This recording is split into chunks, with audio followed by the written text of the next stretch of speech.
I didn't know the dead could check in. I didn't know they could knock. I didn't know they could smile. And if someone had told me I'd be working the front desk at a clinic that doesn't treat the living, I would have laughed.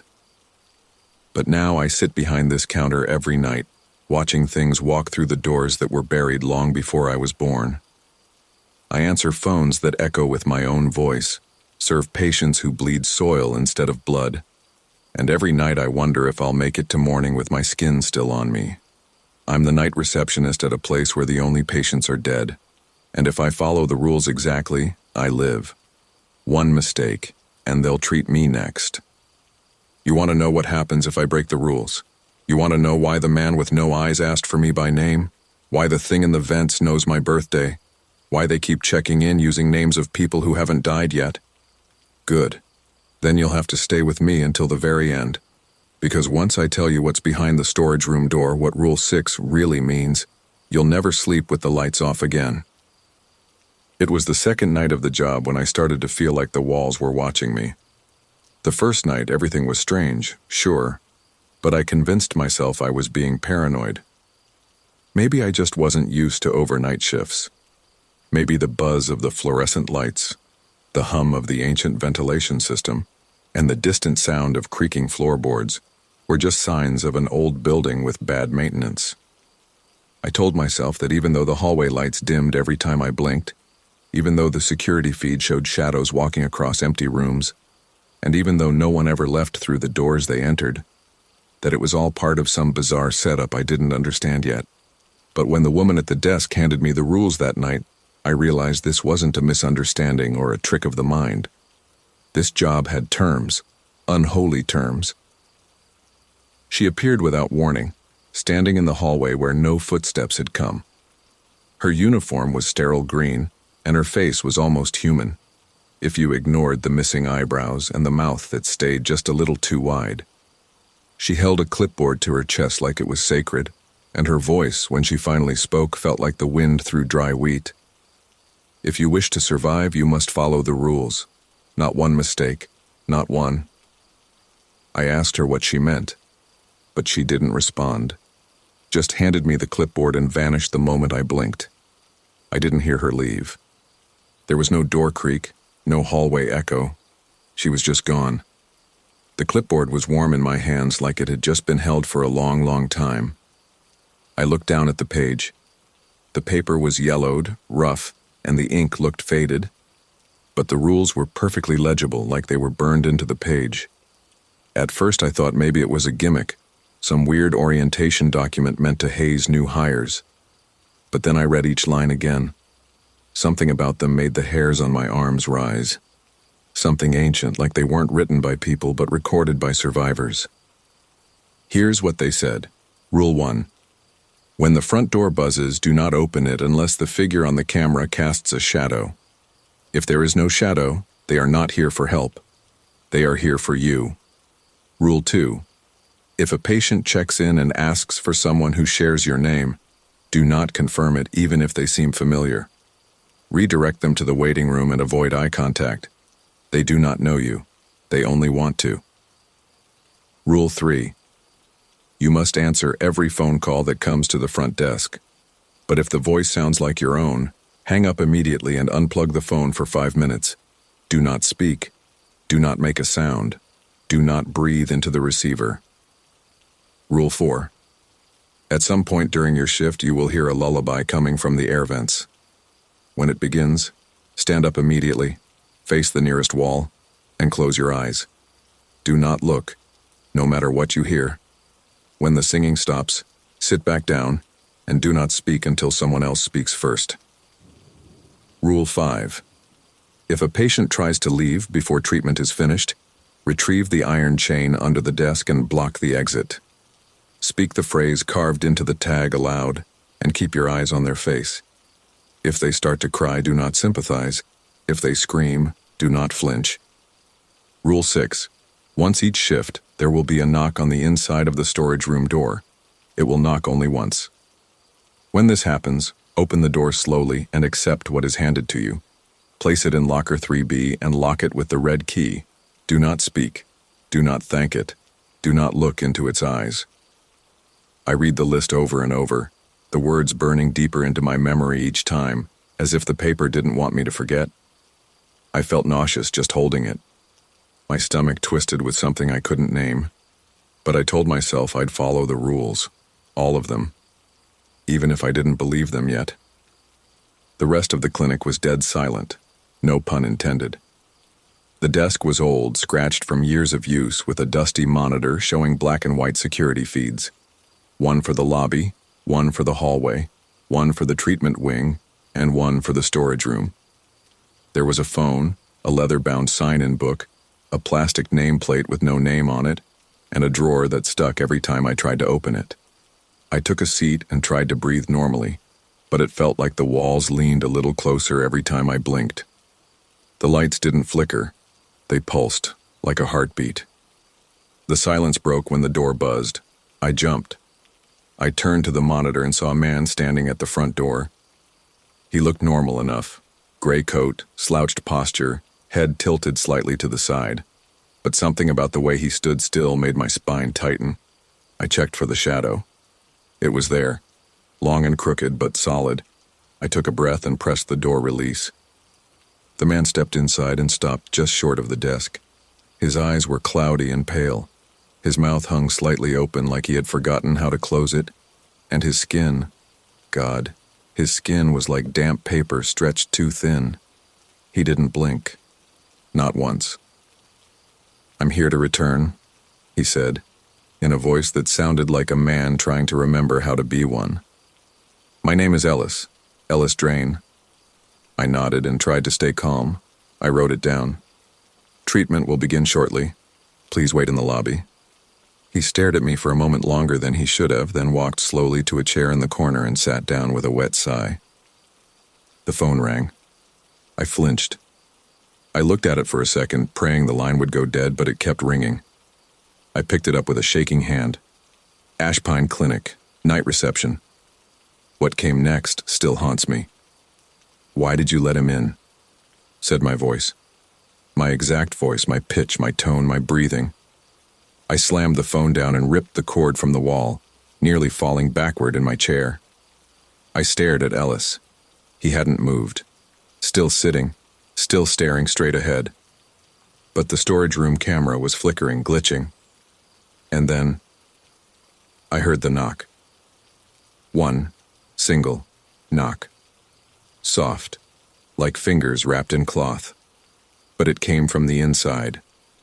And I knew with everything in me, this job was not just about survival. It was about obedience. And the moment I hesitated, I felt the building start to change its mind about me. The knock had barely faded into silence when the fluorescent lights above me dimmed, not all at once like a power outage, but in a slow, sickly rhythm, as though something deep within the walls was inhaling and exhaling light with each unnatural breath it took. And in that awful pulse, I could feel it watching me, not from any camera or visible angle, but from the very bones of the clinic itself, as if it were less a building and more a living thing deciding whether I still belonged inside it. My legs moved before my mind agreed, drawn not by courage but by the pressure, by a mounting sensation like the air was thickening with every second I refused to obey, like the clinic was growing heavier around me, like its walls would fold in and swallow me if I didn't move toward the door that had knocked only once.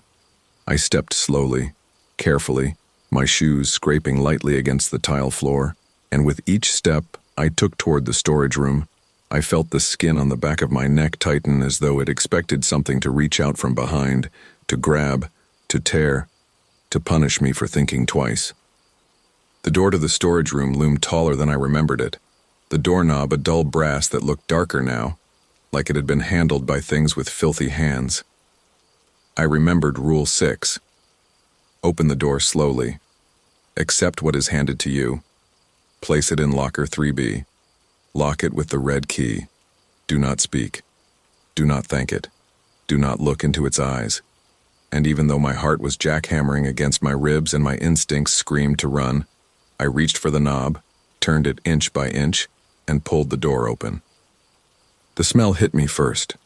A sour metallic stench like rusted meat and wet leaves buried too long. The light from the hallway barely reached inside, just enough to outline the frame of the thing waiting behind the threshold. It wasn't fully inside the room, and yet it wasn't fully outside either. I couldn't see its whole body. Only long, impossibly thin arms that stretched out from the darkness, ending in hands that were more bone than flesh, wrapped in old white cloth stained yellow at the tips. One of those hands held something. I couldn't tell what at first. It looked like a bundle, wrapped in gauze like a makeshift swaddle, but it pulsed slightly, like something inside it was breathing, or pretending to. The hand extended it to me, fingers twitching like it struggled to hold still. I forced my hands to reach out and take it, trying to breathe through my mouth so the smell wouldn't choke me. The moment the bundle passed into my grasp, the arms retracted like spider legs, too fast and too smooth, and the door began to swing shut on its own. I didn't even need to close it. It clicked shut like a coffin lid, and I stood there alone again, holding something I didn't want to look at but couldn't ignore. I didn't speak. I didn't thank it. I didn't try to peek beneath the gauze. Locker 3B was near the back of the hallway, half hidden behind an old privacy curtain. The red key was already in my pocket. How it got there I didn't know, but I wasn't going to question that now. I shoved the bundle into the locker, turned the key until I heard a dull, wet click, and walked back to the front desk with shaking knees. Ellis was still seated where I left him, but now he was humming. A low, tuneless drone that didn't match any melody I knew, and it scraped against my nerves like static made of teeth. His head was slightly tilted, eyes open wide, pupils nearly gone, and though his lips barely moved, the humming vibrated across the room like it was coming from the walls themselves. I didn't speak to him. I didn't interrupt.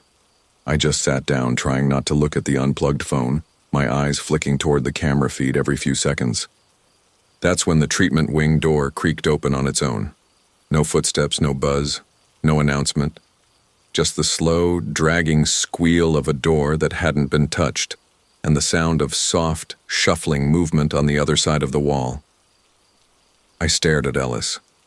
He stood, still humming, still not blinking.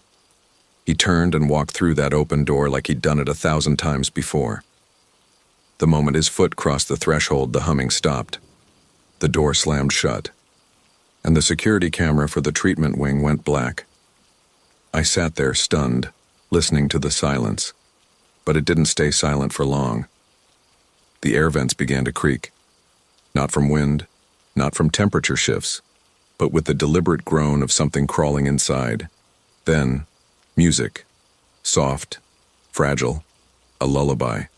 No instruments, no singer, just a child's melody, humming through the vents in a voice too perfect to be human, like it was generated by something that had only heard children sing but never understood what it meant. I bolted upright, faced the wall, closed my eyes. The lullaby grew louder. Behind me, I heard soft padding footsteps. Not fast, not slow, just steady, circling the desk. I smelled flowers, lilies. Sweet at first, but quickly souring into rot. I clenched my eyes tighter, muscles stiff as stone, breath held, and every second that passed I imagined the thing behind me leaning closer, closer until I could almost feel its breath in my hair. And then, silence. A long, dragging pause. And then a voice, sharp and unfamiliar, female, raspy and wrong. You followed the rules well tonight. But it's not just about obedience, it's about timing. I didn't answer. I didn't move. I waited. Then I heard the chair creak beside me. Someone, or something, had sat down right next to me. The lights above flickered back to life in a long, slow pulse.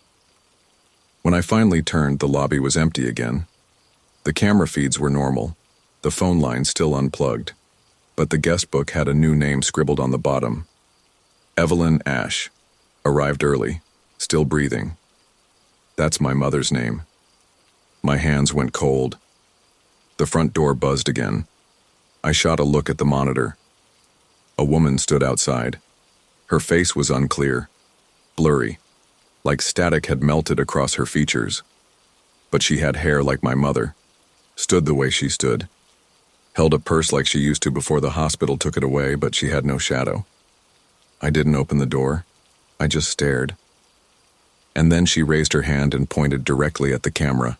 Her finger touched the glass. And from inside the building, just beyond the edge of the hallway, I heard her voice say, "I'm here for you."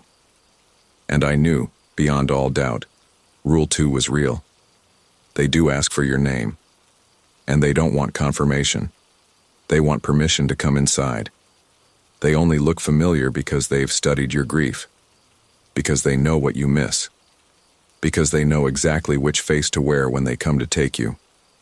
And as her blurry face smiled through the glass and the buzz of the door died out and the silence returned, I understood something horrifying. The dead don't just come here for treatment. Some of them check in. Some of them never leave. But some of them, they come to collect. And tonight, she wasn't the only one. I stood frozen at the desk, staring at the faint outline of her face through the frosted glass. The longer I looked, the more familiar she became. But it wasn't the kind of familiarity that made you feel safe. It was the kind that made your skin crawl, like a memory buried deep in the dark recesses of your mind, one that you never wanted to uncover.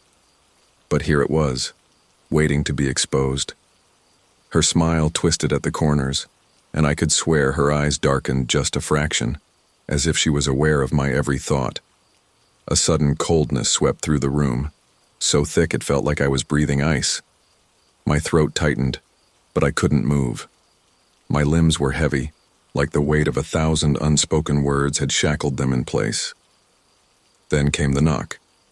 The one knock from inside the storage room, as if something was trying to remind me of Rule 6. My heart skipped in my chest, the beating fast and erratic, like it was trying to escape my body. There was no ignoring it, no brushing it off as a trick of the mind. It was a command, an undeniable fact that this was not a night like any other. I knew what I had to do. I had no choice but to obey. I glanced back at the front door, the place where she stood, still smiling, still staring through the glass. The darkness around her seemed to creep along the edges of the window, a shifting shadow that had no business being there. I could almost hear her breathing, a slow, methodical rhythm that matched the pulsing beat in my ears. I couldn't look away. I couldn't move. I could only listen to the knock again, the sound of it reverberating through the walls, rattling my bones. With a shaky breath, I stood up from the desk, my hands trembling as I moved toward the hallway. The building felt different now, heavier, like the air itself was thickening around me. Every step I took seemed to echo unnaturally, bouncing off the walls and back into my ears. I had crossed a line I didn't even know existed, and there was no turning back. I reached the door to the storage room, my hand hovering over the handle for a moment before I twisted it, the sound of metal grinding against metal echoing in the stillness. The room beyond was darker than it should have been, despite the dim emergency lights casting their sickly glow along the floor. The shelves, stacked with various tools and medical equipment, seemed to loom over me, casting long shadows that danced in the corners of my vision. I hesitated for just a moment, the weight of what I was about to do pressing down on me. There was no telling what was waiting on the other side of that door, what kind of thing would be handed to me, but I had no choice. The rules had already been set in motion, and I was nothing more than a puppet. The knock came again, louder this time, as though demanding an answer. With a deep breath, I stepped inside. The air was colder here, so cold that it felt like the temperature dropped several degrees in an instant. The space was empty, save for the shelves and the steel door at the far end, and yet there was something about the room that felt alive, like it was watching me. I forced myself to ignore the growing sense of dread, focusing on the task at hand. I turned toward the shelves, my eyes scanning them quickly, searching for the locker that housed the red key. I didn't even need to check the label. I knew which one it was. I walked to it, my hand trembling as I reached out to open the drawer. The sound of the metal sliding against metal was deafening in the quiet, like a scream in the night. Inside the drawer, nestled among various documents and files, was the red key. It gleamed in the dim light, and I couldn't help but feel a sense of foreboding as my fingers curled around it. A chill ran down my spine, and I couldn't shake the feeling that something was about to happen, something beyond the knock that had already unsettled me. I turned around, the sense of being watched intensifying. I was alone, I told myself. Just focus on what you have to do. But that didn't help the cold sweat that had broken out on my skin or the gnawing feeling in the pit of my stomach that something was about to change. I didn't want to open that locker, but I had no choice. I stepped toward it, my legs unsteady as if the very ground beneath me was shifting. I knelt in front of locker 3B, inserted the key into the lock, and twisted it. The sound of it unlocking seemed too loud, like the room itself was recoiling from the act. I opened the door slowly, my heart hammering in my chest. Inside there was nothing, just an empty space. But as I peered in, something caught my eye. There, tucked in the corner of the locker, was a small package. It was wrapped in brown paper tied with twine, and there was a strange symbol etched into the surface, something I couldn't quite make out, but that seemed vaguely familiar. My stomach turned. I knew what I had to do. I reached for the package with trembling hands, a wave of nausea washing over me as my fingers brushed against the paper. It felt wrong. Everything about it felt wrong. As I pulled the package out of the locker, the door behind me slammed shut with a deafening bang. I spun around, my breath caught in my throat, but the room was still empty. No one had come in. No one had touched the door, and yet the sense of being trapped, of being pulled deeper into something I didn't understand, was overwhelming. I had the package in my hands now, and there was no way out, no turning back. I turned back toward the desk, feeling the weight of the package pressing down on me. It was as though it had taken on a life of its own, a dark presence that had slipped under my skin. Every step I took seemed heavier than the last, the air thick with tension, like something was waiting just out of sight, watching me with eyes that I couldn't see but that I could feel burning into me. The hallway stretched before me, the sound of my footsteps echoing off the walls, and I realized with a sickening certainty that I was not alone. I reached the desk, placed the package down, and stood there for a moment, my hands still shaking. The air in the room was different now, heavier, like something was pressing down on me from all sides. I glanced at the clock, but the hands had stopped moving. Time had frozen. The silence that had settled in the room was deafening, and the weight of it made it feel as though the very walls were closing in around me. I couldn't move. I couldn't breathe. Something was coming. Something was going to happen. The knock came again. Once, and the room seemed to hold its breath. This time, I knew without a doubt that it was not the knock I had heard before. This one was different. The air around me seemed to tremble as the sound echoed through the building, and I felt my heart pound in my chest, as if it, too, was afraid of what was about to unfold. I had made my choice, and now I had to face the consequences. The trembling in the walls didn't stop with the knock, it worsened, the vibrations deepening into something like a groan, as though the building itself was exhaling something foul and ancient through its bones. And as I stood there, my hand still hovering over the red key, I realized the silence hadn't simply returned. It had been replaced with something far more unnatural, a stillness so sharp and deliberate it felt like the air itself was watching me, waiting to see what I would do next. The overhead lights flickered once, then again, and then every single one died at once, not in a sudden blink, but in a slow, fading dim that turned the room from dimly lit to drowning in thick, smothering darkness, the kind that feels like it's pressing up against your skin with cold, invisible fingers.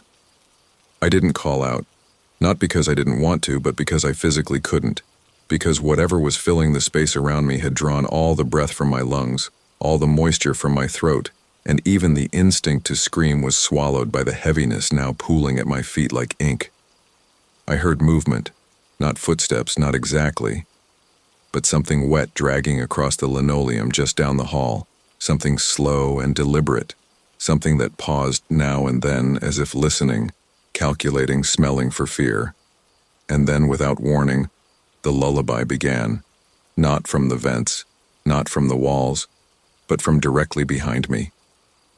It started with the hum of a small child, soft, off-key, and distant, and then more voices joined in, not layered in harmony, but clashing, discordant, like a broken music box filled with too many gears grinding against each other, voices that didn't belong together, that couldn't have belonged to anything human.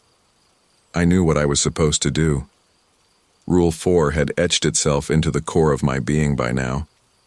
But I had frozen in the exact wrong direction, and the wall was behind me, the desk to my left, and the singing was so close that I could feel warm breath on the back of my neck, slow and steady and deliberate. With every ounce of strength I had left, I turned, stumbling to the wall, eyes squeezed shut, heart pounding in uneven spasms as my palms pressed flat against the cold plaster, and I stood there trembling, trying to breathe through my nose, trying not to think about the way the singing had shifted to a whisper now. Not lyrics, but words. Actual words. Being spoken in my ear by something with a tongue too long and too wet. Don't look, don't look, don't look. The words weren't advice, they were threats. They came with a weight that burrowed into my bones and settled there, like a parasite that fed on obedience. I don't know how long I stood there. It could have been minutes, hours, days. But eventually the singing stopped, not with a fade, but with a sharp, abrupt silence that felt like a scream being cut off mid-breath. My legs gave out before I could sit properly, and I collapsed into the chair, my limbs cold, numb, like I'd been submerged in ice. Ellis was still gone. His chair was still empty, but something had been left in his place. Not a person, not a thing, but a coat, his coat, draped over the back of the seat, sleeves turned inside out as if someone had yanked it off in a panic, and resting on the seat was his ID badge snapped in half. I stared at it for a long time before I realized what else had changed. The phones were ringing. All of them. At once. Line 1. Line 2. Line 3. And the small phone mounted to the wall behind the front desk, the one we were never supposed to touch, was glowing red.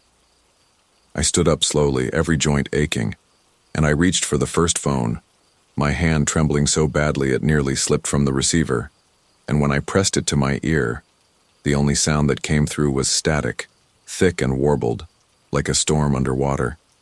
Then my voice came through, not someone else mimicking me. Me, my exact cadence, my exact breath. My voice speaking back to me in a tone that should have been familiar, but instead sent a spike of ice straight through my chest. Don't hang up this time, the voice said, my voice calm, slow, deliberate. I need to tell you what's going to happen next. I slammed the phone down so hard it bounced off the receiver, and I ripped the cord from the wall again. But the other lines kept ringing, louder, more desperate, like alarms about to burst. I unplugged the entire board, knocking over a drawer, my hands clawing for the surge bar as I yanked everything out. And yet, the red light on the back wall phone still glowed. It was never wired like the others. It had its own line, its own rules. I backed away from it, my breath coming in shallow gulps, but I didn't have time to panic, not yet. Because from the hallway came the sound of something running, fast, dragging something behind it. A heavy chain? A limb? Something too fast to be human and far too wet. And then, screaming. From the waiting room, a patient. Someone was trying to leave before their treatment was done. I don't remember grabbing the iron chain. It was in my hands before I'd even reached the hallway. And as I rounded the corner, I saw her. A woman in a hospital gown, barefoot, face pale, mouth wide open in a scream that didn't sound like pain or fear. It sounded like fury.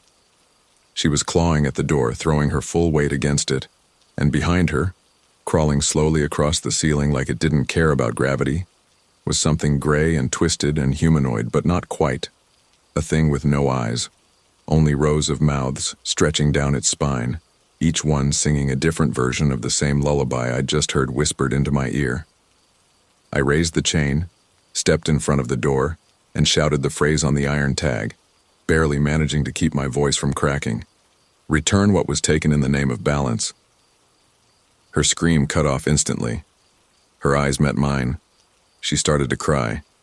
Thick, tar-like tears spilled down her cheeks.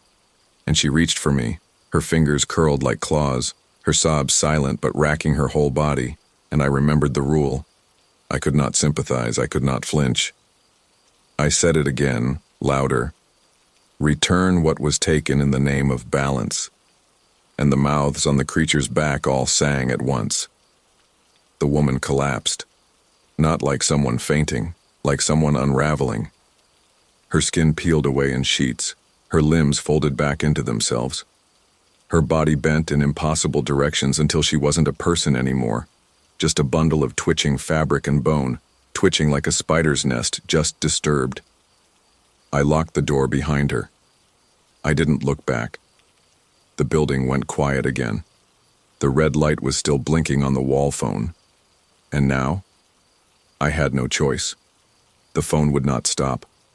Whatever came next was going to speak through it. And I had to answer. Because I knew what Rule 3 meant now. If I didn't answer, it would come in person. So I reached for the wall phone, the one with its own line, its own rules, its own terrible purpose.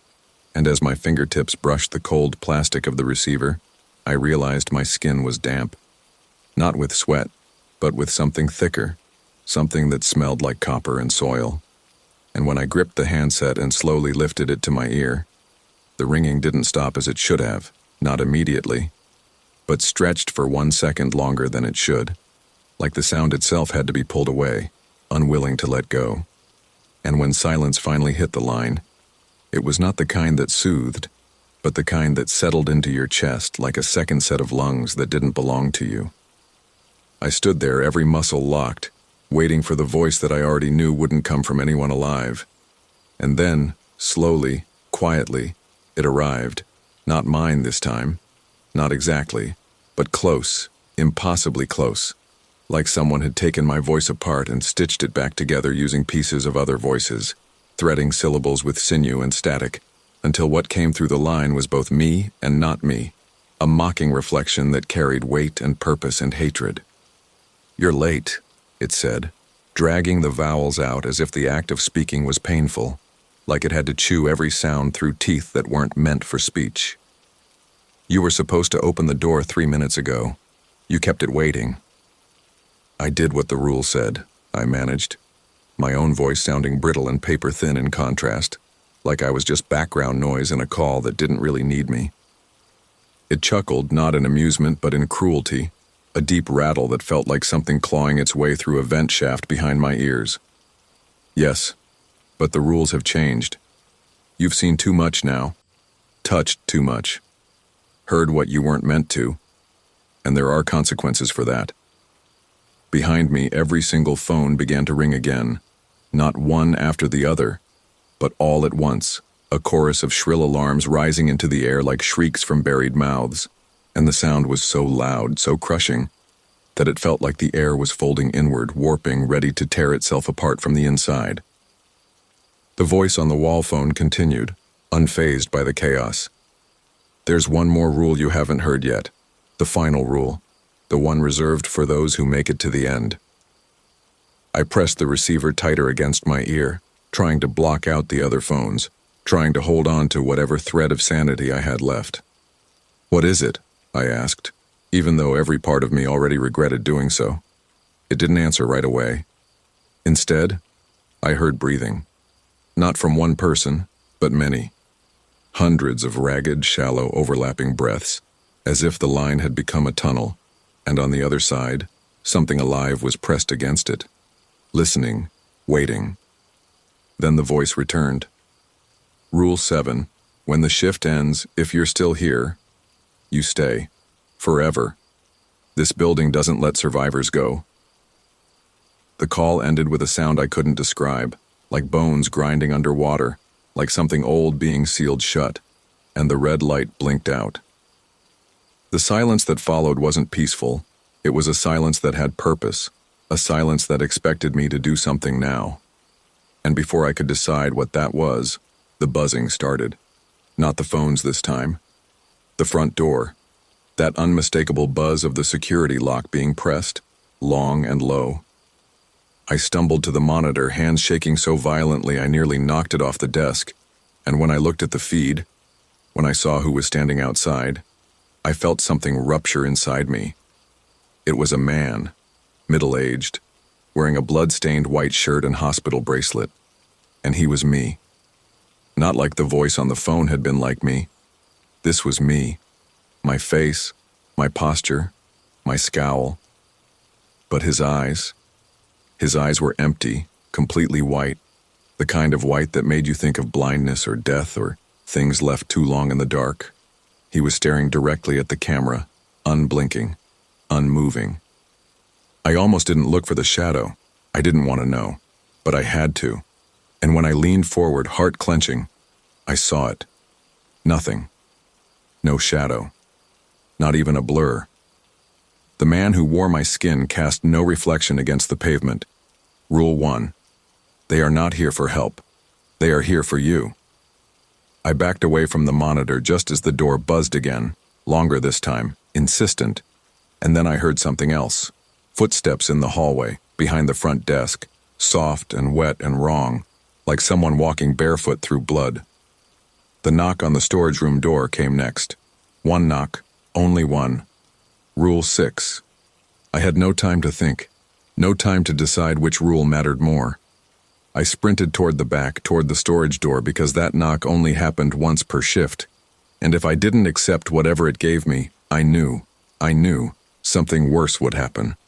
The door was cold to the touch, colder than ice, colder than logic, and when I opened it, my brain recoiled, shrunk back from what I saw, because the hand that extended from the blackness was not human. It was long, the fingers jointed in too many places, like a centipede had disguised itself as an arm, and in that grotesque hand was a bundle wrapped in wax paper soaked through with something dark. It held the bundle toward me, waiting. I didn't speak. I didn't thank it. I didn't look into its eyes, because I knew, instinctively, if I looked up, if I made eye contact with whatever that thing was, I would belong to it forever. I took the bundle, placed it in locker 3B, locked it with the red key, and then everything went still again.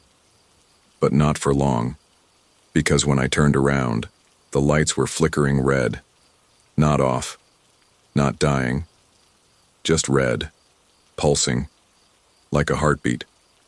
The building was bleeding. The walls groaned, and somewhere distant I heard the sound of metal scraping against tile and something crawling. Something massive. I ran. Down the hallway. Past the empty waiting room. The exit door was still sealed shut. A thick chain now wound around the handles from the outside, like something didn't just want to keep people out. It wanted to keep me in. That's when I remembered the thing the voice had said. If the shift ends, and you're still here. I checked the clock. 12:03 a.m. My shift had ended 3 minutes ago, and I was still here. My legs gave out before I reached the security office. I hit the floor hard, palms scraping against cracked tile, and the lullaby began again. From everywhere this time. From vents, from phones, from walls, from the space behind my eyes. And then I saw them, the patients, dozens of them, crowding into the hallway, crawling from under doors, slipping out from ceiling tiles.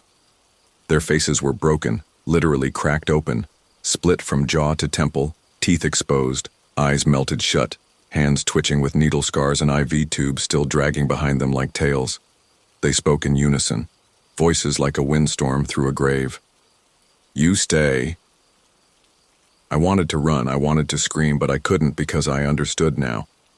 This building was never just a clinic. It was a collection site, a trap. The rules weren't to keep me safe, they were to slow me down. And I had followed them perfectly, until now. Until I overstayed. And so I write this down now. If you're reading this, if you found this, know one thing. Don't answer the phone. Don't look in the vents. And for the love of whatever you believe in, don't take the night shift.